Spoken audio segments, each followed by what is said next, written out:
Hello and welcome to the third episode of Women of Nottingham, the Majority podcast.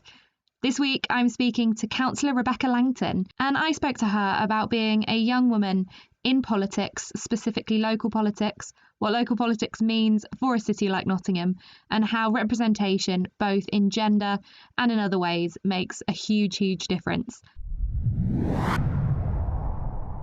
Hello, I'm Rebecca Langton and I'm a councillor at Nottingham City Council, and I represent Bilborough Ward, and I'm also portfolio holder for communities. So have you always been a Nottingham local? I grew up in Beeston, so just outside of the city boundary, but essentially, Nottingham's always been my home. I went to university in Birmingham and then moved back to Nottingham after university, so I've pretty much always lived in and around Nottingham. My family's all here as well, so I love Nottingham. It's my home and I have no intention of ever going anywhere else. Couldn't stay away. No, absolutely. It's a great place to live. And I love Nottingham, but what do you think is so special about Nottingham? I think that people really make it. We have lots of things going for us, fantastic parks and open spaces, loads going on in the arts and culture industry. But more than anything, we consistently win polls and things online for being the friendliest city. And that's been my experience here. I think people in Nottingham are great and they want to get on with each other and they want to look out for each other, and I really like that. And we're a massively diverse city in every sense of that word. We're one of the youngest cities. We've got significant proportions from BAME backgrounds. It's fantastic to live in a city where we have so many different communities kind of living together and getting on together, and I love being part of that. And that's something I found. I moved to Nottingham for university and I just love it. I think it's such a wonderful city. But I think sometimes, and I'm not sure if you'd agree with me, that Nottingham kind of struggles nationally. I think it doesn't necessarily have the recognition of a lot of other big cities. And that confuses me because I think Nottingham has such incredible things going for it. I wonder why that is the case. I would agree with that. I think if you ask most people from Nottingham are really proud of the city and proud to be from around here, and I hear lots of people who've moved here or made Nottingham their home feel really proud of it. But you're absolutely right, we don't always pull our weight nationally, and I think that was even evident a few weeks ago. If you remember, when the COVID numbers in Nottingham really spiked, it took us ages to get any attention, and you heard Manchester and other cities people were talking nationally about, but sometimes I think bits of the East Midlands, probably bits of all of the Midlands, and certainly Nottingham, don't get enough kind of national recognition. But then again, maybe that's part of the charm. We're a big city in some senses, but we're also kind of small and homely, and I quite like that. So obviously you're a councillor. How did you end up in that position? Because I think sometimes, particularly local politics, is something that maybe young people specifically don't consider as a career. It's a really great question. So I've been a councillor at Nottingham City Council for about 18 months now. I was elected in the local elections last May. But I first started being involved with the council and local councillors in 2012 when I got a job working with the council, as the job was called political assistant to the Labour group. And I basically supported the Labour councillors with all kinds of different random things. And at that time, when I applied for that job, it was, on paper, it was a job in my home city. It was getting involved in lots of things locally, but I don't think I had any grasp really of what local government does and the scope and breadth of that. And it sounds really cheesy, but I've kind of fallen in love with local government since I've been involved. And, we do some of the things that people will recognise us for, like emptying the bins and cleaning the streets. And that might not sound very kind of fun or exciting, but imagine if we didn't. But we also do everything from providing social care to safeguarding children to having ambition and setting a vision for big regeneration schemes in the city to supporting community centres. Local government does loads, and I guess being a councillor is a way to contribute to a city that you care about and get involved. So yeah, it's not always an easy choice and not always an easy place to be, particularly as a younger woman probably, but it's also a great opportunity to contribute, and so far so good. And do you think think being a young woman in politics is a different experience to some of your colleagues? Do you find that it is an odd or different space to be in than perhaps your male colleagues? Probably a bit of both. So it's not just fortunate, people have made decisions over years that have helped us get there. But when I was elected last May, I became part of one of the first female majority councils in the country. And I'm also on the City Council's executive, which is made up of 10 people, and 7 of us are women. So actually within Nottingham City Council, female councillors are not a minority, and that's fantastic, but it is still a very kind of male space, and there's many kind of barriers, I think, to women getting involved in everything from if you think about it, there's no paternity, maternity, parental policies that affect politicians in general. We've adopted one since I've been on the council as parental leave for councillors, but it's very much at individuals' council's discretion. Talking about being a younger person in politics, there's not that much job security really. The executive roles are re-elected annually. You don't get to pay into a pension. There's lots of kind of structural reasons why it can be really challenging for younger women to engage in politics. But one of the things I think's been really interesting for me is, although I'm very much not in the minority within the group of councillors at Nottingham City Council, local government as a whole is still massively male dominated. And I think sometimes because I'm in a female majority council, I forget that that's the case. And I can think of a particular meeting that I went to back when we were meeting in person, where I was literally the only woman in the room. I was the youngest person by probably 30 years, and everyone around the table was white. And there's still so much to do to overcome the kind of pale male stale analogy, which is often true in local government. And I guess the third kind of way that I'd say is challenging for women is that I do think that women are held to higher standards in public office, probably than some men. That's certainly been my experience.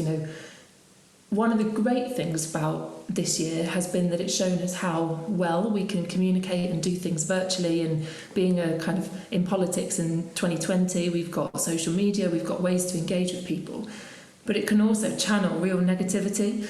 And, I have, in my 18 months on the council, experienced a lot of really unpleasant things on social media. And I do believe that is worse for women. So I can think of a particular example where a quote went out from the council and it had my picture on it, and it had the picture of a male colleague, and I got absolutely tons of abuse and he didn't get anything. And I thought, hang on a minute, why is that? So I do think not everywhere, but there is still kind of sexism, and there are still barriers definitely to women engaging in local politics. Definitely. And I think that story about being the only woman in the room and there being no minorities in the room is so telling, because how on earth is policy meant to change? How on earth are people meant to have their voices heard if they aren't in the room? Absolutely. And like I say, I'm really proud that as a group of councillors, we are much more reflective of the city than we've ever been before. And I'm really lucky to work alongside councillors from all backgrounds, all ethnicities, all religions, who represent their communities really well, and we all bring a different perspective, a different set of life experience, and I think that's something that is massively valuable. I do think there's definitely more to do though. Just because you have a diverse set of councillors doesn't change everything immediately. And when we look at the council's leadership, in terms of the staff who work there's loads of things for us still to do. And like I say, the sector in general is still very dominated by older men. And how do we change that? Because I think as a new graduate, I don't think maybe the council is the first thing that a lot of real talented young people think to. How do you retain that talent and get women specifically to be councillors, or at least work for local government? I think it's a really great question, and I'm not sure that I necessarily have all the answers on that one, but it's certainly something I've thought of a lot. So since I've been on the council, I was lucky enough to be offered a place on a course which is run by the Local Government Association, who sort of represent all councils. It's called the Next Generation Programme, and it specifically takes not necessarily younger but newer councillors in positions of responsibility, and helps us look at, how can we develop, how can we learn, and really importantly meet other people like ourselves and other councils around the country. And I found that invaluable for feeling like you're not alone, finding out that what other councils do about things. So I think there's definitely a big place once people get into politics for things like mentoring and training and support.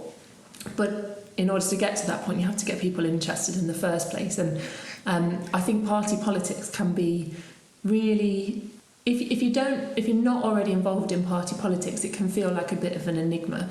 And I'm not somebody who grew up with a family where, political activism wasn't really part of my childhood. My parents, my mum particularly, always had like the neighbours round at Christmas, and I can remember her organising street parties and things. So she was very much community minded, but never in a party political kind of sense. And I think it took me a little while growing up to sort of realise that a lot of the values that I had kind of were political.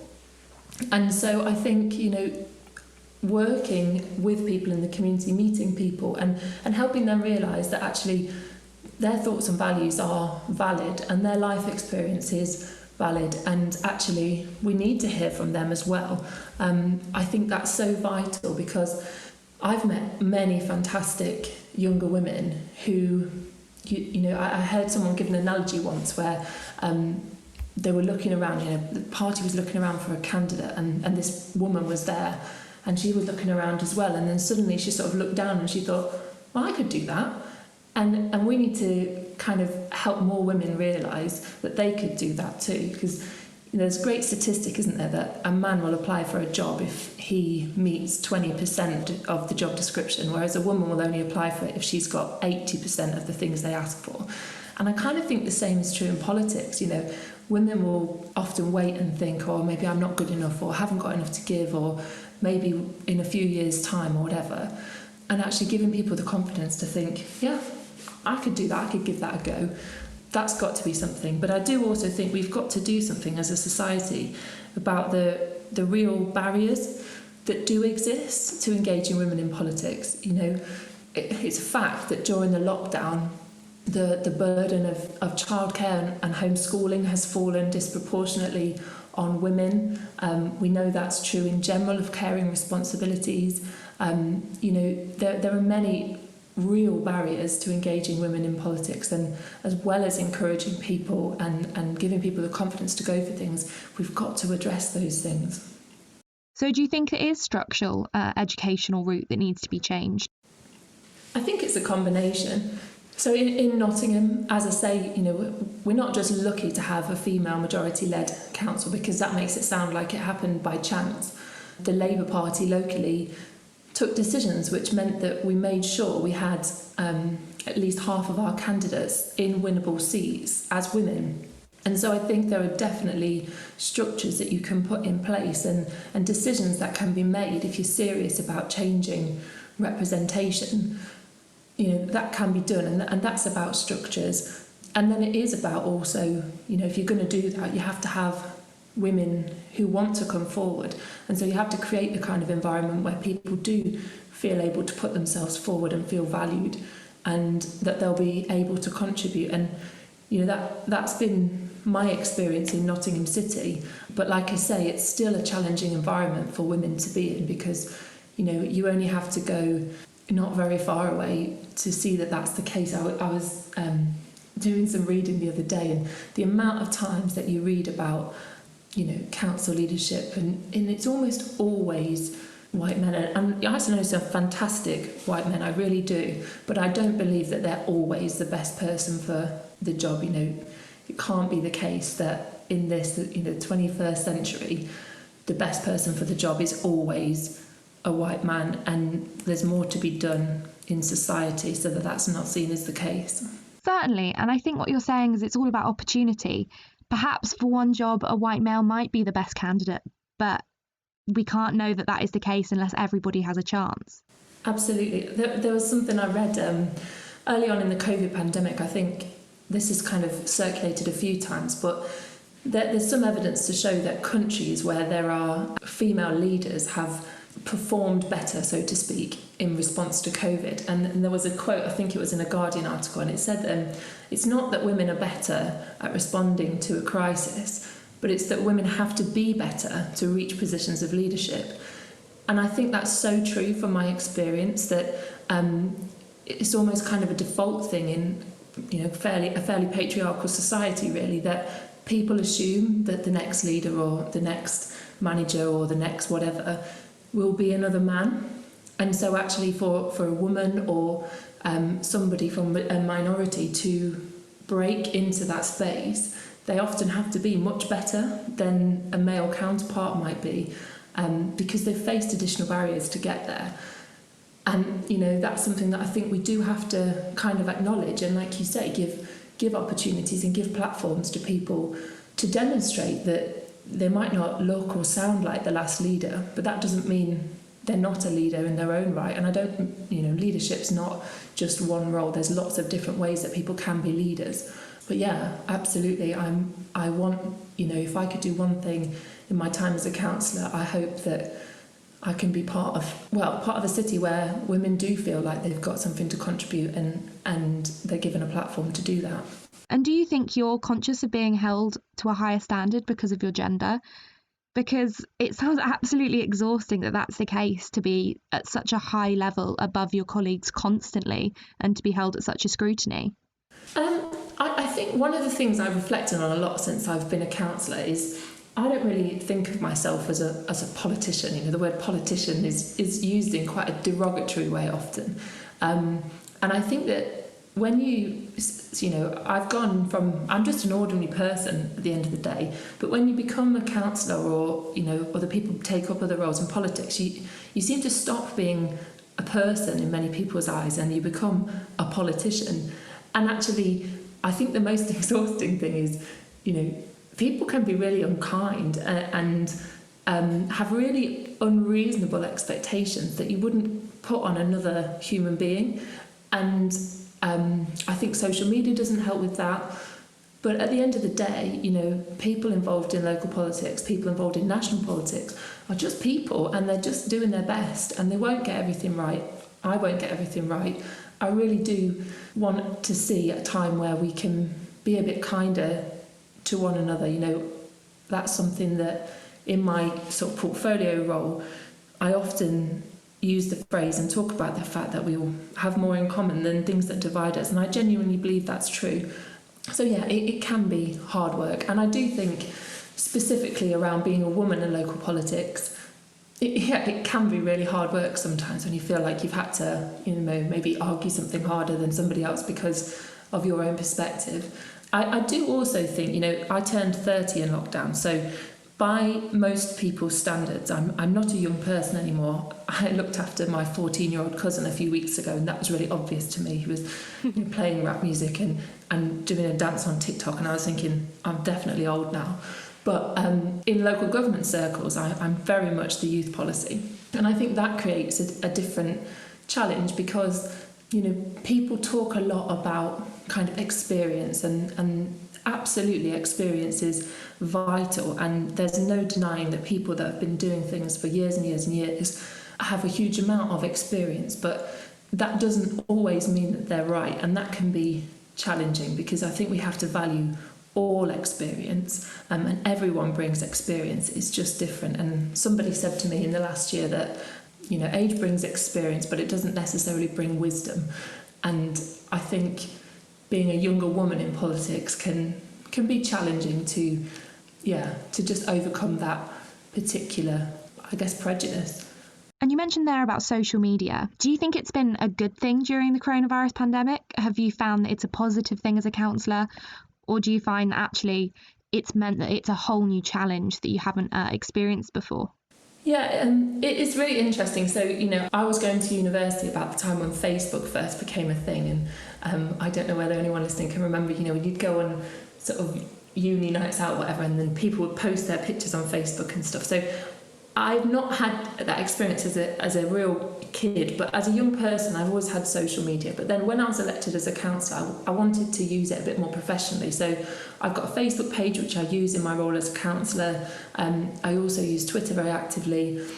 And in general, I do think, particularly Facebook, they're very different demographics for me. So I use Facebook very much to talk to and listen to local residents in Bilborough where I represent.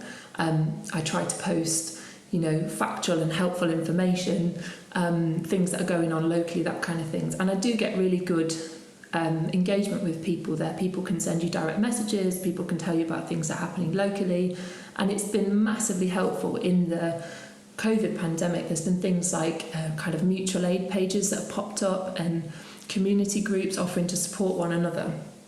So that's been really positive. I also use Twitter, and I tend to find that I'm not always sure that I'm talking to local residents of Bilborough on Twitter. I think it's more of a political platform possibly, but that can come with both positives and negatives, because I've definitely experienced this year some quite nasty abuse on Twitter, and I found that quite difficult because, like I said before, people sort of assume that you're almost not a person anymore when you're in politics, and I am, and we are, and it can be really invasive. You have no control over what somebody posts to you at some time of the day or night, so it can be invasive. And I've definitely tried to look after myself in that. Like a couple of weeks ago, I'd had enough of Twitter, and I had a whole weekend of no social media at all, and that was really good for me. So I think it can be a good thing, but it can definitely be a negative thing, and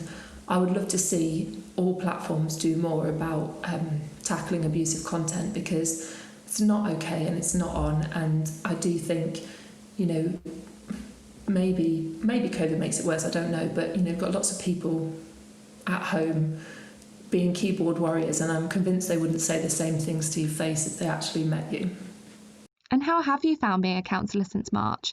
Has everything being virtual been of detriment to anything? You know what? I've actually found it amazing. It goes without saying, but I'll say it to begin with. I wish that we were not in this situation, and I, like everybody else, am missing my friends and my family and my normal life. But these last kind of 6-7 months to me have just demonstrated what I love about two things about local government and Nottingham, because people have put aside their differences, their disagreements, and in the council we've put aside a lot of bureaucracy and just got on and done things. So back in March, I'll never forget the day, I think it was a week before the national lockdown, we were sitting in the leader of the council's office, and the chief exec came marching down the corridor, and he said, the government's told everyone to work from home when they can, we're closing Loxley House, and we need to make a load of decisions. And in that afternoon, the council took decisions to close libraries and leisure centres, community centres. We had all of these things happening, but alongside that, we also were looking at, but what can we do to support people in a pandemic? And I was asked, alongside two of my colleagues, to lead some work. It was called Mobilising Civil Society, but essentially what it was about was working with people in the community to support themselves and each other in a difficult time. And we did some really exciting things in that time. So we set up really quickly, I don't know if people have heard of it, the council's golden number, as we've been calling it. So you can ring one number in Nottingham and we will help you, whether you need a food parcel or medication collecting or your dog walking, or if you just want to chat, there's one number to ring, and that will be connected through to a whole network of voluntary and community organisations and volunteers across Nottingham. And we helped literally thousands of people through those networks in the first lockdown. We also raised something like £80,000 through the Robin Hood Fund, which was set up by the Nottingham Project, where people could donate to support those in need. We supported 18,000 people in Nottingham who were asked to shield by the government. And to me, it really reminded me, like I say, that local government can do some really fantastic things when it gets on and does them. And I genuinely would pay tribute to and thank every person that was involved in that, and that includes a huge network of volunteers and voluntary organisations. But it also reminded me that Nottingham people are so generous with their time, with their money, with their energy, and they really looked out for each other. We really looked out for each other, and I think it's been hard, it's been different, but I'm really proud to have been involved in that work over the last however many months, I lose count. And I just hope that sense of, community and looking out for each other can continue, because, it is difficult for everyone. I totally get that. And you said about Twitter, and I was having a look at your Twitter before this, and you wrote a really interesting tweet about the recent election of Kamala Harris, who, if the listeners don't know, was the first American vice president. She's the first Black vice president, and she's the first South Asian American vice president. So her election really was quite something. And you tweeted, "Women are not a minority. In fact, we are the majority. But women are still so underrepresented in leadership roles locally, nationally, and globally. It blows my mind that it's 2020 and this is another first." Would you elaborate on that a bit, and why you think the election of Kamala Harris is so important, and maybe how that affects women at a local level? Yeah, I mean, that summarises how I feel about it. I think it is massively important in every sense that the US finally has a female vice president. They've still never had a woman president, which again is just astounding. I think we all of us probably, if women are listening to this, if men are listening to this, we're probably used to working with, we probably all know some fantastic women. But I just find it so astounding that women are not a minority. We're not a minority. And yet every time you look around a leadership table, it's men. And I don't believe that even most people believe that men are more capable than women. But we still are so far behind in terms of women's representation in leadership roles. And I don't just mean in politics. I think you can look across every sector. And women are consistently underrepresented in leadership roles. And we've got to do something about that. I was reading about the number of women who have been elected, I think it's to the Senate, as part of these elections in the US. And the numbers are tiny. I think they make up, I'm going to get the figures wrong, but nowhere near half, something like a quarter, if that. And then within that, there was like 11 Republican women, and the rest were Democrats. And, I'm not making a particularly political or party political point there. I just, I think that there's enough evidence that shows that if you leave it to chance, things won't change. The Labour Party has improved on women's representation, and I talked about things that we've done locally to ensure that we had women as candidates in the elections. And you need that systems change. You can't just kind of sit around the table and nod and say, yeah, it would be good to have more women here, but then do nothing about it. And yeah, it blows my mind. How can it be that there's never been a US female president, and that Kamala Harris is the first vice president who's a woman? We've got to change that. I've seen it as well.